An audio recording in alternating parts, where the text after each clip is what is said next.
Hi there, everybody. So today is our video for the eclipse. If you're watching this, then we're in it. I'm posting this on the 5th. The eclipse doesn't officially happen in North America in the New York, let's say, range or Eastern time until 3:12 p.m. But you'll be seeing this on YouTube maybe a bit before. And regardless, if it's a few days before, even a few days after, you will feel the intensity of this eclipse. Already, if you just look at the news this past week, everything that's happened around George Floyd and the protests and looting and rioting against racism and the actions of the president and the response around the world. I mean, and this is a few days before the eclipse even happens. So honestly, I'm almost a little nervous to see what the eclipse will bring because this is already so big. So we're going to do, yes, we're going to make sure we burn a nice amount of sage for everybody today. I'm just finding my lighter. There it is. I really would like you to join me and burn some sage if you have it too, or incense.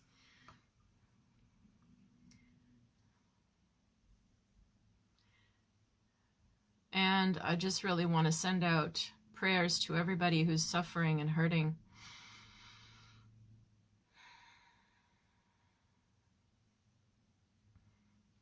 Keep everybody safe from COVID, safe from harm as you peacefully protest, and please peacefully protest. And let's just imagine that this sage is going all around us and it's purifying and releasing. Yeah, my hair is all over the place. It's windy today. Let's just imagine any negativity, anything that's around you and out and around you, being cleansed and cleared. All right, and as usual, I'm going to cleanse my cards. So if you guys want to do this at home with anything that you have, any objects, your cards, your gemstones, your clothes, doesn't matter. Anything you feel has a buildup, a residue, a stickiness, maybe you're thinking of throwing it out. Before you do, give it a nice cleanse of sage and see if you still feel the same way. All right, I already feel calmer by doing this. Wow. Okay, so I'm going to spread 3 cards for the eclipse particularly. If you watch my videos, you probably saw the video for the tarot of the month, the forecast for the whole month of June. And there's an extended reading in there. Today I'm going to do also 3 cards and the astrology chart for the eclipse, plus the extended reading for the eclipse. And all the extended readings, if you are enjoying my videos, you have to subscribe to me on patreon.com. And the link will be below the video. And then all of these uploads, you can just go straight to Patreon every month, and you will get all the extended versions and extras and things that I'm giving. All right, so this is called a strawberry moon, the full strawberry moon. It's the sun and Venus are in Gemini, but the moon is in Sagittarius, so they're opposing each other. Full moons, of course, as we know, bring out more emotional and psychological intensity. And we're already in a time in the last few days or week where there's already a lot. So full moon, Friday, it's going to peak. And the strawberry moon, well, because it's strawberry season, if you're for the harvest, strawberries are coming out, and that'll be nice. Strawberries are great. All right, so here's your first 3 cards for this eclipse, June 5th. Okay, so the first card is the Star, and the Star is all about our hopes, our dreams, and our ideals. So think about what you are dreaming of. What kind of world do you want to live in? What things are you maybe realizing that you have been idealistic about? Maybe unrealistic, utopian. Sometimes the Star is there to show us to look up again towards a star, have some hope. But if we've already been sort of overly, well, not overly, but if we're hopeful and we're looking up too high to the stars, then we get starry-eyed, right? And then it means we're not seeing things realistically. So maybe you want to be looking at where on the scale are you? You know, has all of the world events and all the subsequent discussions and debates and arguments and stuff, has it made you feel that you are realistic about life, about your people around you, about the world? Has it made you feel like you might need some hope? You might need a star? Maybe this can represent finding somebody who gives you a little bit of inspiration or hope. Maybe you're the one who's giving that to others. And if it's on the other end of the spectrum, you know, just in case, you want to ask yourself if you have rose-colored glasses on about anything. Not that everyone's supposed to be a cynic or hopeless. That's not the point, but just, you know, hoping for some sort of quick solution or quick world peace, or for racism to disappear is utopian, in my opinion. But having hope that things can get better, that things can change. You know, charges were laid, in this case with George Floyd, much faster than a lot of the time that we see, where it's dragging through courts and people get a slap on the hand. Now we actually have some sense of justice, quicker than usual. Maybe that'll give you some hope. You know, there's definitely always hope. But like the star can sometimes, like I said, be that everything's magically perfect and fixed. And that's being too starry-eyed. So you want to think about that when it comes to your personal life. You know, are you seeing other people around you realistically or with rose-colored glasses? Are you seeing yourself and your own situation with hopefulness in a good way, or overly idealistic? Okay. Second card is the Ten of Swords. Ten of Swords says ruin. It's the Sun in Libra and the Moon in Gemini card. It's too many options, too many things going on, too many ideas. People trying to solve things with only their head and no heart. Can you see? Tiny little heart there. And all the swords are clustering and breaking around it. It's not, that little heart isn't strong enough to handle 10 swords coming at it. And so this is always a message of feeling like it's the ending point. A low has been reached, a max. And often a feeling of mental or overwhelm and despair, disappointment, depression can come from the Ruin card.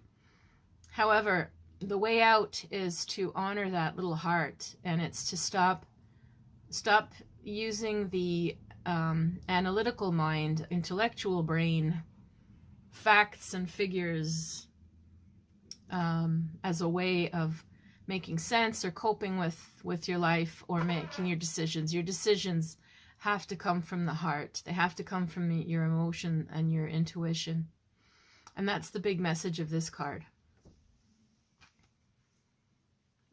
Our third card is, yikes, the Prince of Swords, who is usually a scatterbrain. He's a trickster. He's clever. He might be charming. He's got sort of three men or women at the bottom of his chariot, and they look like they're suffering, or they're in pain, or they're on the floor. He can't even sit in a straight position. He's all crumpled up. He's got one arm over behind his head, and his sword's behind his head facing the wrong way. Like, the guy's a mess. So we can make analogies to who this might be. You know, it's somebody who's just, again, no heart, all head, complicating things, telling lies, and making a general mess of everything. So if you have a guy like this in your life, it doesn't have to be a guy either. If the first person comes to mind is a woman, then so be it, it's a woman. But think about who is the smarty pants around you. You know, who's always got an answer, who's always seems to be competing and knows the right way and one-upping people, and who's, you know, hiding, seems to always be hiding something or never telling you the straight story. Have to really think about who these people are, who this is. And with this combination, I'll hold them all up. Put them in order. All right.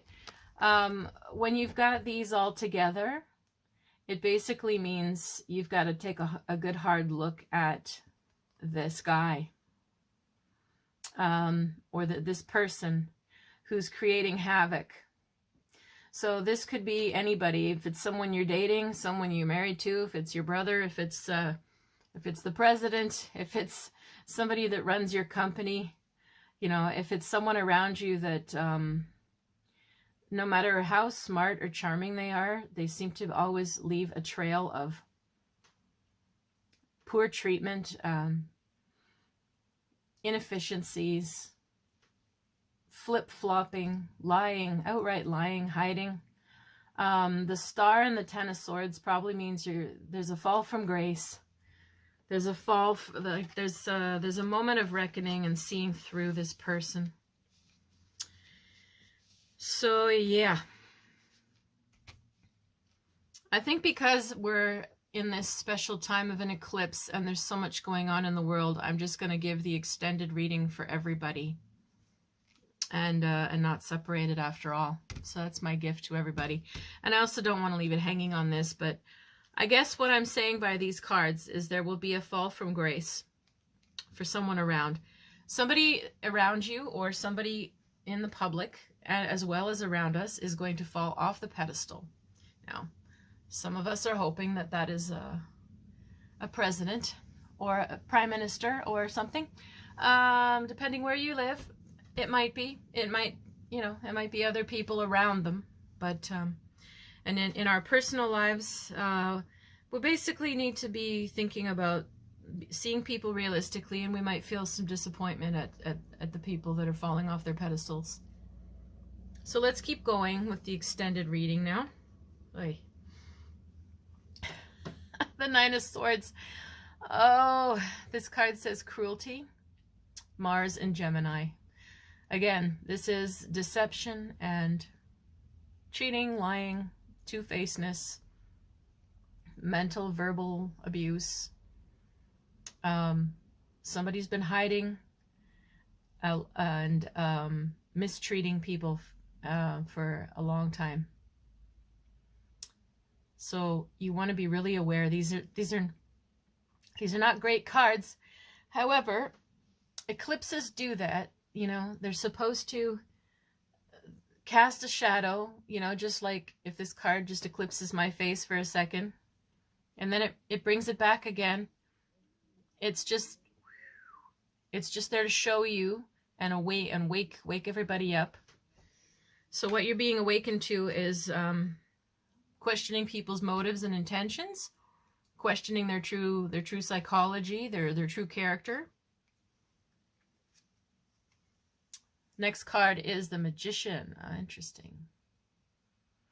Now, there's 3 magicians in this deck, and this one in particular, and it basically in the Thoth deck says that there were just extra cards to be drawn. There's no real reason why there's 3.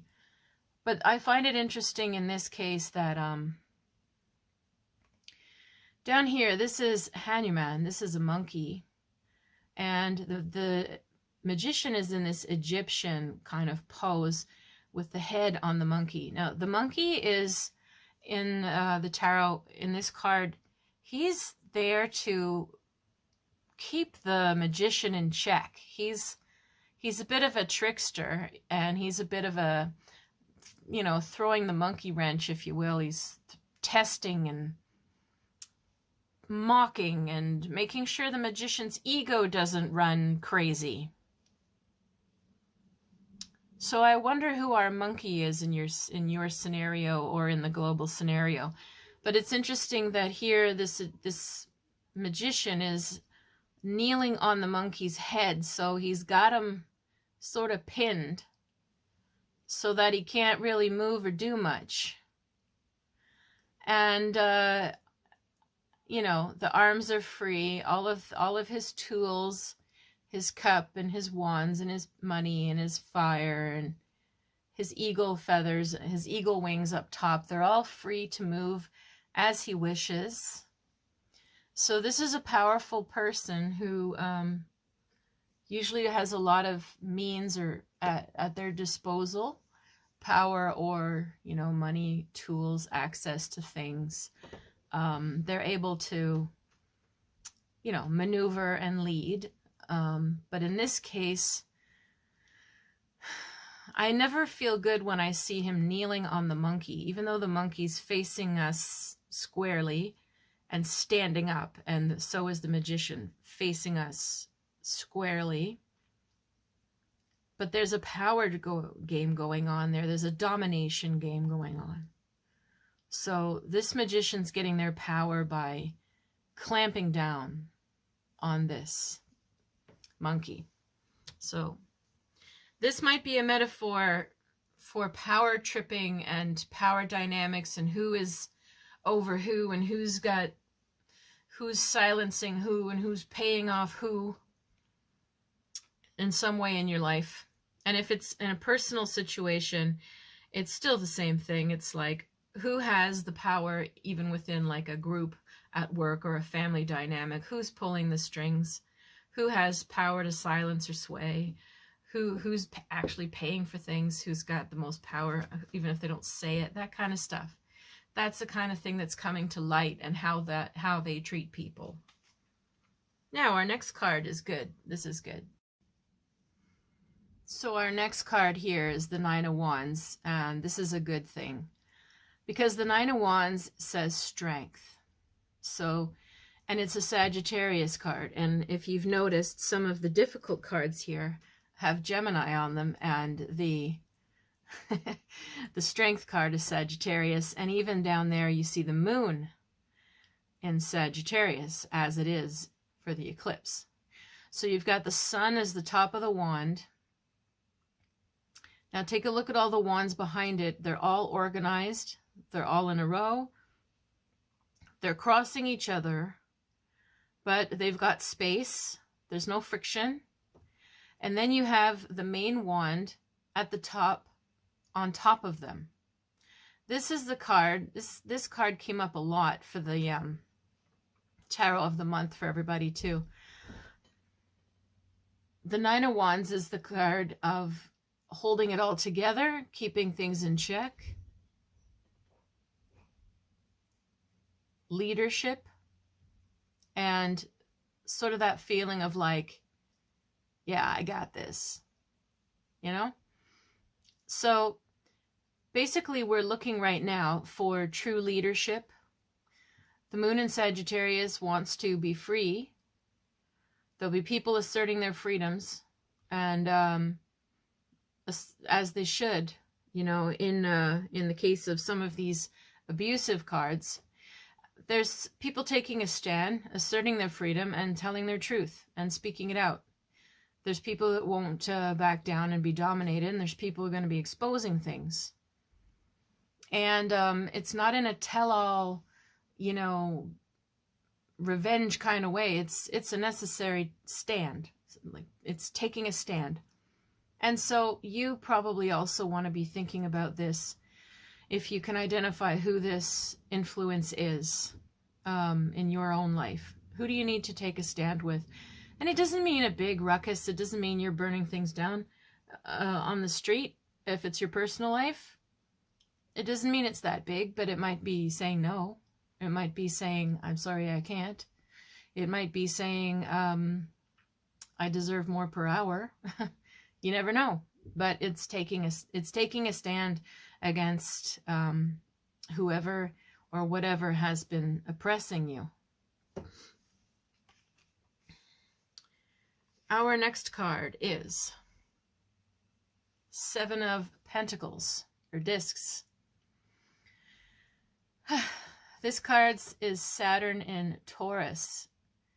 A lot of people going to feel, again, a bit down. This card says failure. This card is about things being tight financially, money losses. This card ultimately, though, is about people wondering what is worth what.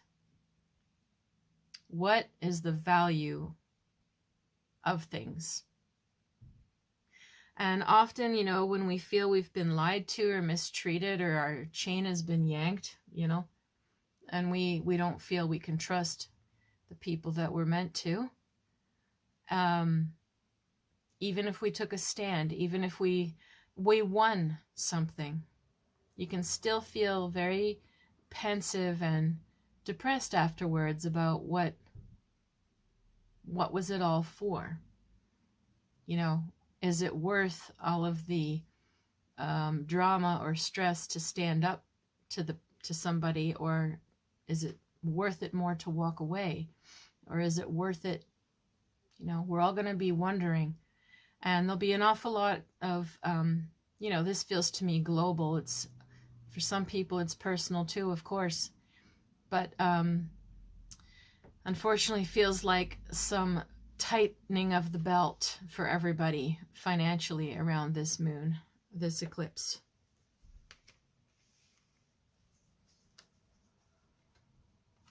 All right, well, contradictory cards. I'll make sense of them after for you. Our next card is the Four of Discs, which is actually a card of, it says power. It's the Sun in Capricorn, and it represents wealth and stability. Now, as you can sort of see, there's four squares. If you looked at this as if you were flying over it, you would see a castle with four towers. There's the main door and a bridge over the moat, which is going all around it. The courtyard is empty, and each of the towers represents a different element of nature.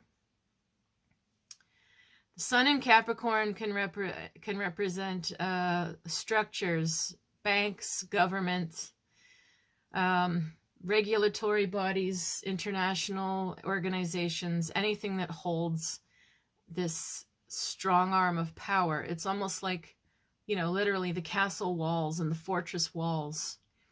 So it's interesting, we see financial losses, and then we see this card of like the powers that be. So we'll take a look at our last card to get a sense of how it resolves. Okay, well, interesting. Our last card here is the Prince of Cups. He's also a little bit confused, but he's a nice guy. He's not like the Prince of Swords. He's looking down at his cup. He's on his chariot is an eagle, and he's going through the water, and he's making all these waves behind him, and he's staring down at his cup, which has a snake in it. And this represents somebody who's very sensitive and kind usually, and sort of afraid of a lot of change. So overall, this is sort of feeling like somebody might emerge who is unlikely, who ends up changing the situation or confronting the bully. This reading has very much a feeling of a David and Goliath. There's some more vulnerable person or group, population, that actually manages to appeal to or stand up to or get the bully to notice. So that's a very interesting twist. I'm going to pull one more for this. Okay, that's interesting. So I've pulled 10 cards. The last card for this reading I'm going to use is this one. This is the Three of Cups. It says abundance. And you can see the cups look like bunches of grapes. There's flowers that are showering water down, and it's all clean and clear. The Three of Cups is a celebration, and everything is flowing and in harmony again. So if we look at this in the big picture of things, if we look at this as global or political, what I would expect to sort of see for this eclipse would be some really ugly, nasty things being exposed. Some really shitty behavior and things said. But I also expect to see some strong arming, some silencing, some suppression of people.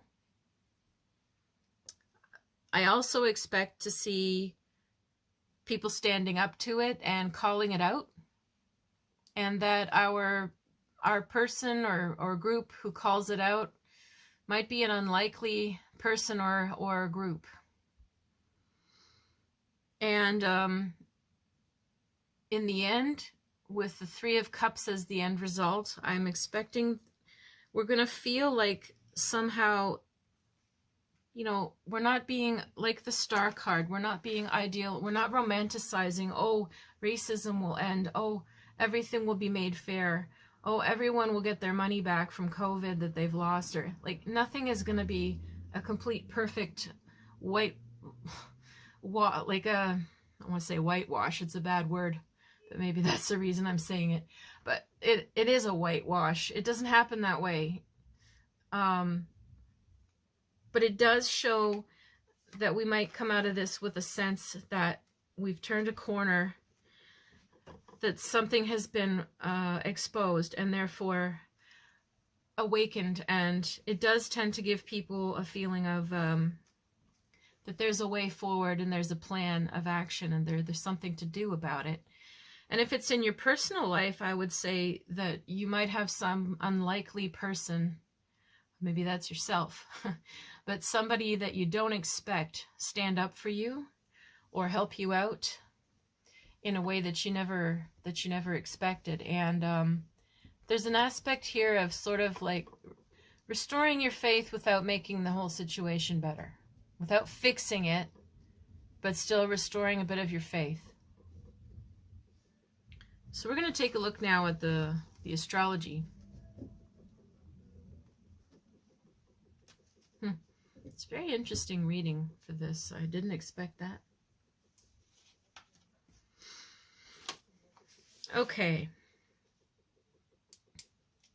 So the planets are messy, okay? I said this in my Tarot of the Month. Say it again for this eclipse video.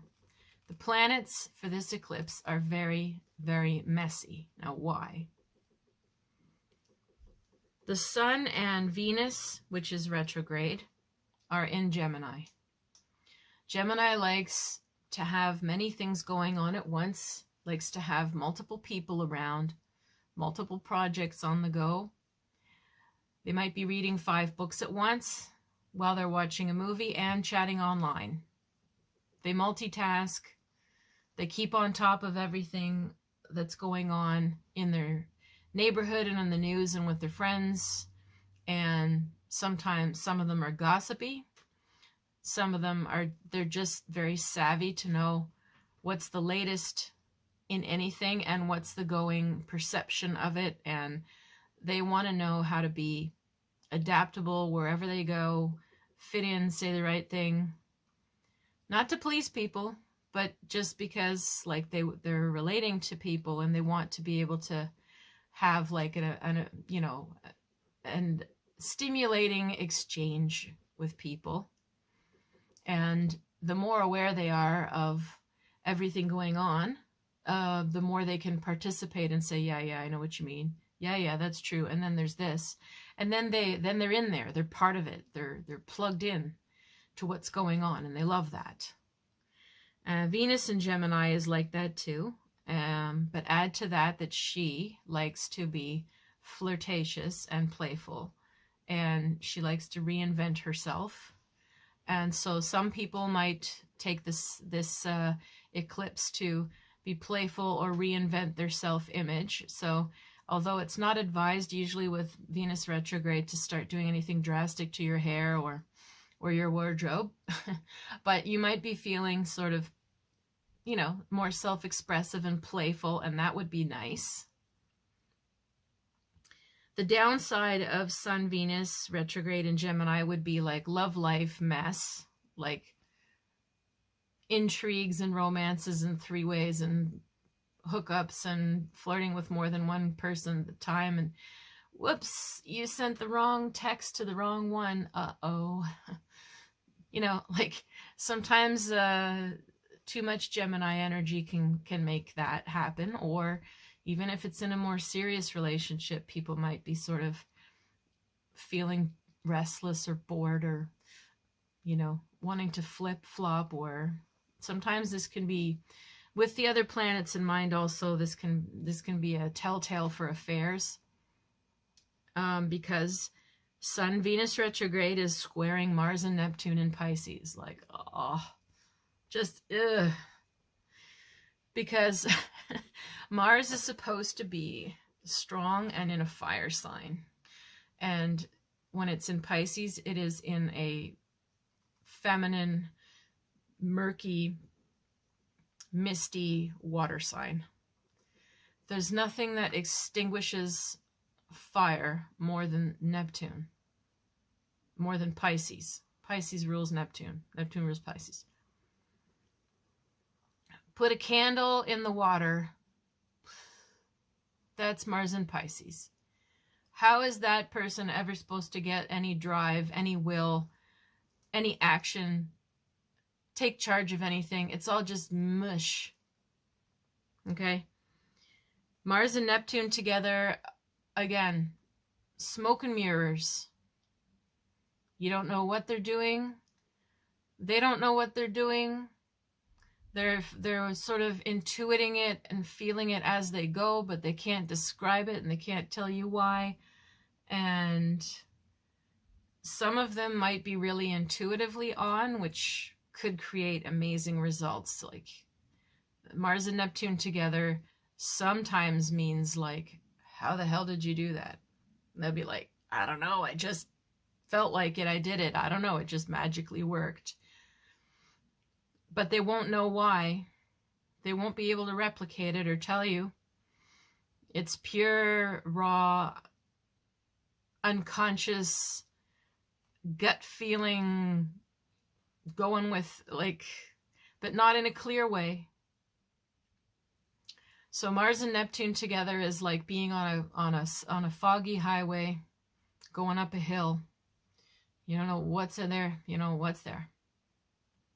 So we don't have a lot of strength in our Mars in order to help sort of keep that Gemini all over and everything that, you know, stimulates me in check. Mars, when it's square the Sun or Venus, can sometimes pose a problem because, you know, oh, well, Venus, I want this, and Mars is squaring it. It comes along and says, no, you don't. But in this case, they're squaring each other, but it's like, yeah, well, just, yeah. Blah! It's, it's weak, and it's easy to hide, and it's easy to deceive, and it's easy to be covert and during an influence like that. As I said, best case scenario is creativity. If people put it into their creative life or their artwork or their music, they could create, they could be able to just tap into or touch upon something amazing with that energy, because they're tapping into something very deep and unconscious that's normally not available to them, and then here it is. But when it comes to people's motives, when they're scared or in survival and they're on unconscious mode, it's not the best side of them that comes out usually. Then on top of that, it is squaring the moon, both of those things. So our poor little moon in Sag comes along, and it's like, I want to be free. I want to feel optimistic. I want to go travel. I'm okay. I'm going to look after myself. And it's like, I got to do this with you guys around? You guys are so busy talking. You're just never get off your phone, or you can't make up your mind who you want and what want and why, and you can't pick one thing and stick to it. Oh my God, not you guys. Oh, now I've got to rely on you Mars and Neptune. It's like, are you for real? Can you come off your cloud? Can you just like wake up, please? And the moon in Sagittarius would be like, I'm out of here. I'm out of here. Okay? These planets are all squaring off with each other. They're all mutable. They're all adaptable, changeable. They're not firm. They don't know where they stand. They can just, everything is just doing this around each other. And there's people that know how to use that energy of chaos, and they know how to manipulate. For example, we've already seen a bit of this. Think about New York City, the riots. Think about the way there's organized looters just waiting for this moment. It's not the protesters breaking the windows and stealing things from the pharmacy. It's organized looting. So there's covert little groups, or I forget the name of it. It starts with an A, Antifa or something. Antifa, a terrorist group or something, or like protesters, and they're just waiting for the energy of this chaos of these riots to use it for their agenda. Or look at what President Trump did, calling in the army to disrupt a peaceful protest so that he could get his photo op. This is like the energy we're in. And it's shocking, and it's waking people up to some people's true nature and true motives, and they're not nice motives. So it can be going on in your personal life as well. You want to take a look if you're under distress with certain relationships or with your job. Anytime there's like, sort of long-standing feeling of like a grinding, bothering, if you can't stop thinking about somebody or talking about somebody all the time because you're trying to figure them out and you're not comfortable, 9 times out of 10, you're sensing something that they are hiding, and it doesn't mean like a crime, but they're hiding something from themselves even, but it's causing a problem in the relationship, in the flow, in the transparency, in the, capacity for commitment or intimacy, or for just putting things out on the table where both people feel good. They're holding back something. They could be hiding it on purpose, or they could be just holding it in so much in themselves that it's causing a problem, but you feel it. Those are the situations you want to take a look at this eclipse and really see, it's not a great time to act on it because all the planets are messy. But soon enough, the second eclipse is going to hit on the 21st, and that's in Cancer, Capricorn, and those are 2 strong leadership signs. And they're going to require a stance. in between, in these 2 weeks, you're just going to see just smoke and mirrors and all sides and up and down, and it's not a great time to take a big decision on anybody or anything. So just keep your eyes open and just try to deal with how you feel about what's being revealed to you. And if you already know, and you feel you need to detach or protect yourself from something or somebody, just slowly start slipping away, because Mars and Neptune and Pisces can just sort of like float away, disappear, and the other person's going, huh, what happened? They were there, now they're sort of gone. Are they really? I don't know. All murky. So you can also use the energy of the planets strategically if you need to. You know, if, you know, heaven forbid somebody watching this is in an abusive relationship and you need to escape, now is a good time. The chaos planets can work in your favor. Anything with smoke and mirrors is going to be revealed. And sometimes you can use that, and other times it's against you. All of this plays out while we have Mercury in Cancer, which is going to go retrograde in the middle of the month. And Mercury in Cancer is already not the strongest for being direct. Mercury in Cancer is all about feeling things out, very strong memory, thinking about the past a lot. They hate communication barriers and language barriers. They hate misunderstandings and feeling misunderstood. They communicate with a lot of feeling and a lot of love and protection when they're at their best. They're very good listeners, but they're not going to remember like all the facts like a lawyer would, you know. So Mercury in Cancer means we're all going to be a little more sentimental, or potentially easier to mold or manipulate if we see or hear or we're reminded of things that make us emotional. And in other cases, the Mercury in Cancer will help whoever this David and Goliath situation is, whoever this unexpected, sort of more vulnerable voice that comes through. Could be a child even, but it's somebody more innocent or more open-hearted, and the Mercury in Cancer might be exactly what it needs to cut through all of the crap. And this is all on the backdrop of Pluto, Saturn, and Jupiter conjunct, which is all year long, which basically we've been looking at as astrologers for many years now.